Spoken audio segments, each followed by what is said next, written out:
মুন্সিগঞ্জে নৌ পুলিশের অভিযানে ৩,৯০,০০,০০০ টাকার কারেন্ট জাল ধ্বংস। মুন্সিগঞ্জ সদর উপজেলার মুক্তারপুর নৌ পুলিশের অভিযানে ৩,৯০,৬০,০০০ টাকা মূল্যের অবৈধ কারেন্ট জাল জব্দ করা হয়েছে। পরে এসব কারেন্ট জালগুলো প্রকাশ্যে আগুনে পুড়িয়ে এসব আলামত ধ্বংস করা হয়। মুক্তারপুর নৌ পুলিশ ফাঁড়ির ইনচার্জ মোহাম্মদ লুৎফর রহমান জানান, বুধবার ১৮ ডিসেম্বর বিকাল ৫টার দিকে উপজেলার বাগবাড়ি এলাকার একটি দোকানে তল্লাশি করে ১৩ লাখ মিটার অবৈধ কারেন্ট জাল এবং ২০ পিস অবৈধ চায়না দুয়ারি জাল উদ্ধার করা হয়, যার মূল্য অনুমান ৩,৯০,৬০,০০০ টাকা। উদ্ধারকৃত কারেন্ট জাল ও দুয়ারি জালগুলো সিনিয়র মৎস্য কর্মকর্তা আবুল হাশেমের উপস্থিতিতে জনসম্মুখে প্রকাশ্যে আগুনে পুড়িয়ে এসব আলামত ধ্বংস করা হয়।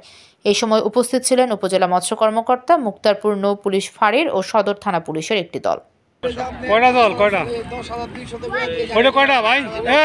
মুন্সিগঞ্জ প্রতিনিধি আনিসুর রহমান রলিন এর পাঠানো তথ্য ভিডিও চিত্রে PIB ৭১ টিভি।